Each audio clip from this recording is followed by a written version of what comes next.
ሰላም ሰላም ውድና የተከበራችሁ የዚህ ቲቪ ቤተሰቦች እንዴት ናችሁ? ሰላማችሁ በዘት ተረፍረፍ ይበልልኝ። እኔ ጋር ሁሉ ሰላም እግዚአብሔር ይመስገን። እንዴት ናችሁ? ላይክ፣ ሼር፣ ሰብስክራይብ አድርጉ። አዳዲስ መረጃዎችን ከኔ ቤት ታገኛላችሁ። ሰላማችሁ በዘት ይበል። እንዲሁም ላይክ የምታደርጉ ኮሜንት የምትጽፉልኝ ልጆች ከልብ አመሰግናለሁ። ሁላችሁም አዳዲሶችም የደወል ምልክቷን እየነካችሁ ቤተሰቡን አዲሱ መረጃ ልንገራችሁ። ኢቢኤስ መስራች የሆኑት እንግዲህ አቶ አማን ፍስሀ ህይወታቸው ካለፈ በዚህ በሁለት ቀን ውስጥ ህይወታቸው እንዳለፈ ሰምተናል ማለት ነው። ህይወታቸው ያለፈበትም አሜሪካ ውስጥ ነበረ። ልጆቻቸው እንዲሁም ሚስታቸው በአሜሪካ እንደሚገኙ ተነግሯል ማለት ነው። እዛ እሳቸውም ሕክምና ላይ እያሉ እዛው ባሉበት ነው ህይወታቸው ያለፈው።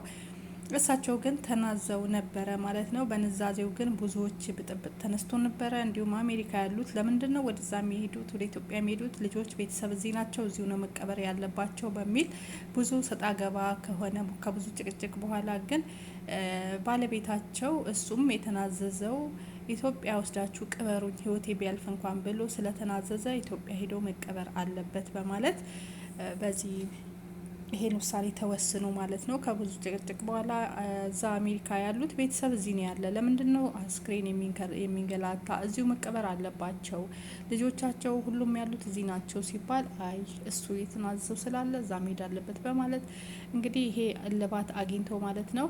በዛሬው ዕለት ቦሌ ዓለም አቀፍ ገብቷል አስክሬን ማለት ነው። ያለው መረጃ ወደ ኢትዮጵያ አስክሬን ተሸኝቷል ገብቷል።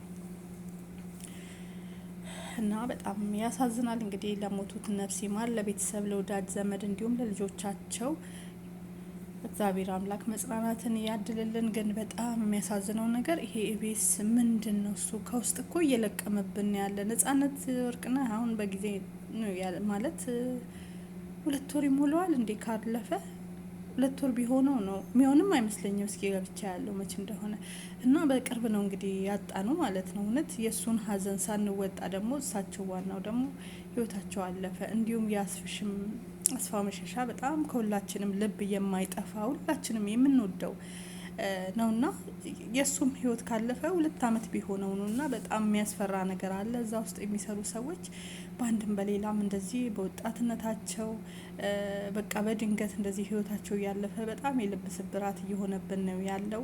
ለሞቱት ነፍስ ይማር። እውነት ሁሉም በጣም ነው የሚያሳዝኑት። እንዲሁም መልካም ሰዎች ናቸው እዛ ውስጥ የሚሰሩት። ህይወታቸው ያለፈው እንግዲህ ቤተሰቦችን መጽናናት ያድልልን። ኢቢኤስ ላይ የገባው እንግዲህ እግዚአብሔር አምላክ ይገስጸው ነው የሚባለው። የእውነት ምን አይነት መንፈስ እንደገባብን ማለት ነው።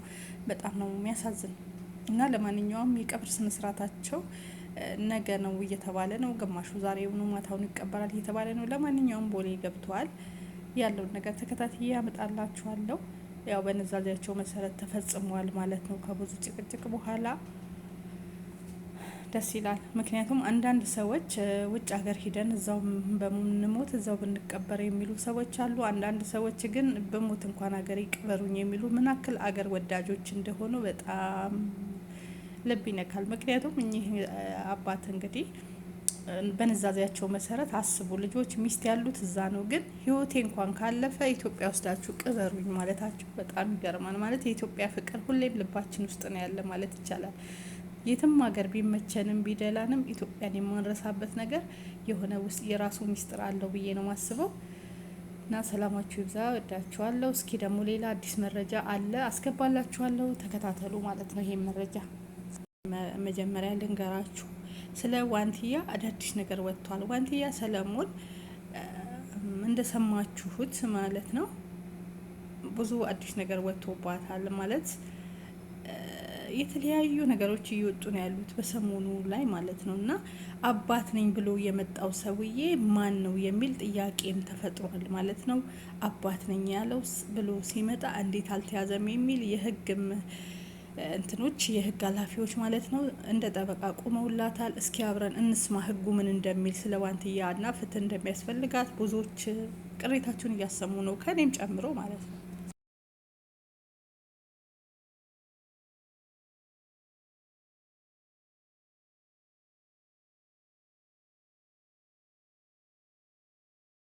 የዋንትያ ልጅ አባት ነኝና የአባትነት ክብር ይገባኛል፣ እንዲሁም ደግሞ ልጅ ላሳድግ ፈቀድልኝ የሚል ጥያቄ ያቀረበው ግለሰብ የወንጀል ኃላፊነትን በተመለከተ ጠበቃና የህግ አማካሪ አያሌው ይታ ነኝ።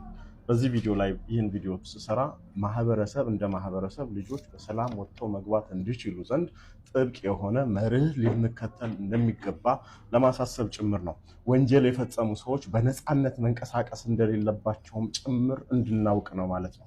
ይህ ግለሰብ አባት ነኝ ብሎ ዛሬ ላይ በፍትህ አደባባይ ላይ ቆሞ የልጅቷን መብት የልጅን የማሳደግ መብት የመጎብኘት መብት የጠየቀ አባት ባይዘው አስገድዶም ደፍሮም ይሁን በሌላ መልኩ በአንድ ቀን ግንኙነትም ይሁን በታዳር ውጪ በማናቸውም መልኩ የተወለደ ልጅ አባት መሆኑ እስከተረጋገጠ ድረስ ያ ልጅ ያለ አባት እንዳያድግ ህጉም ጥበቃ ስለሚሰጥለት ያ መብት ሊጠበቅለት ይገባል። ነገር ግን አስገድዶ ደፍሮ በዚያች ሴት ላይ በልጅነት ጭንቅላቷ ላይ የሞራል ልዕልናዋ ላይ የተጫወተባት ግለሰብ ግን ለፈጸመው ተግባር የወንጀል ኃላፊነትን ተጠያቂ ሳይሆን እንደፈለገ እንዲፈነጭ ግን ህግ ስለማይፈቅድ ከዚህ ጋር በተያያዘ ግልጽ የሆነ የህጉን መርህ መግለጽ ስላለብኝ ነው ይሄን የመጣው። የወንጀል ህጋችን አንቀጽ 626 ላይ ማንም ሰው ተቃራኒ ጾታ ካላት እድሜዋ ከ13 ዓመት በላይ ሆኖ 18 ዓመት ካልሞላት ልጅ ጋር የግብረ ስጋ ግንኙነት የፈጸመ ወይም ይህቺው ልጅ እንዲህ አይነቱን ድርጊት ከእርሱ ጋር እንድትፈጽም ያደረገ እንደሆነ ከ3 ዓመት እስከ 15 ዓመት ለሚደርስ ጽኑ እስራት ይቀጣል ይላል ማለት ነው። ስለዚህ ግብረ ስጋ ግንኙነት መፈጸም ነው፣ አስገድዶ መድፈርም አይደለም። ስለመገደድ አናወራም እዚህ ላይ ወዳጆች፣ ስለመገደድ አናወራም። እድሜዋ ከ18 ዓመት በታች መሆኑ ብቻ በቂ ነው። ፈቅዳ እንኳን የግብረ ስጋ ግንኙነቱን ብትፈጽም ድርጊቱን የፈጸመው ግለሰብ የወንጀል ኃላፊነት አለበት ማለት ነው። ዛሬ ላይ በፍትህ አደባባይ ላይ በፍትህ ብሔር ልጁን ለማሳደግ መብት ይሰጠኝ፣ እንድጎበኝ መብት ይሰጠኝ የአባትነት መብት ነው። ነገር ግን ይቺ ልጅ በልጅነቷ ለተፈጸመባት የወንጀል ድርጊት ግን ኃላፊ መሆን አለበት። ወንጀለኛ ነው ስለሚል ህጋችን ማለት ነው።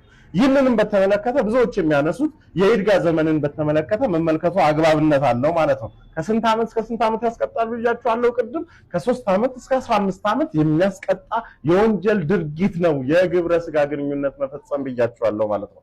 በተመሳሳይ የወንጀል ህጋችን አንቀጽ 217 ላይ መደበኛ የክስ ማብቂያ ወይም ማቅረቢያ የይርጋ ዘመን ስንት ነው ይላል። በወንጀል ተግባር ክስ የማቅረብ የይርጋ ዘመን የሚጸናው ከዚህ በታች በተመለከተው ነው ይልና ንዑስ አንቀጽ ላይ ከ10 ዓመት በላይ እስከ 25 ዓመት ለመድረስ የሚችል ጽኑ እስራት ለሚያስቀጣ ወንጀል ተሳታፊ የሆነ ግለሰብ የይርጋ ጊዜው 20 ዓመት ነው ይላል። ስለዚህ ይህ ግለሰብ ድርጊቱ ከተፈጸመበት ጊዜ በሚቆጠር ጊዜ ውስጥ በ20 ዓመት ጊዜ ውስጥ ለድርጊቱ ኃላፊ እንዲሆን የወንጀል ኃላፊነት ክስ ሊቀርብበት ይገባል። ታዲያ ፍርድ ቤት ላይ መጥቶ ከዚህ ቀደም አባትነትን ክዶ የነበረ አሁን ላይ ግን አባት ነኝ ብሎ በይፋ መጥቶ በፍርድ ቤት ላይ አባትነቴ ሊጠበቅልኝ ይገባል እስካለ ድረስ አሁን ፖሊስ የት ነህ የምንለው ለዚህ ነው። ፖሊስ ይህንን አካል ፍርድ ቤት ላይ በሰጠው ቃሉ መሰረት በጨረሻ ላይ ልባት ባገኘው ውሳኔ መሰረት ግለሰቡን በወንጀል ኃላፊ ሊያደርገው ይገባል። አቃቤ ሕግም ይህንን ጉዳይ ተከታትሎ እርምጃ ሊወስድ ይገባል የሚል ግልጽ የሆነ ጽኑ አቋም አለኝ ማለት ነው። ልጆቻችን በሰላም ወጥተው በሰላም መግባታቸውን ማረጋገጥ የምንችለው እንዲህ አይነት ነውረኛ የወንጀል ተግባር ውስጥ የተሳተፉ ግለሰቦች ሕግ ተከታትሎ ኃላፊ ሲያደርጋቸው ብቻ ነው። ስለዚህ እንደ አይነት ስጋት ውስጥ እንዳንገባ ለብዙ ሰዎች እንዲህም አይነት ሐሳብ ክፍል ያላቸው ሰዎች እንዲረዱትና ኃላፊነትንም እንዲያውቁ ለብዙዎች እንዲደርስ ኮፒ ሊንክ፣ ሼር፣ ሪፖስት ማድረግ እንዳትረሱ። አመሰግናለሁ።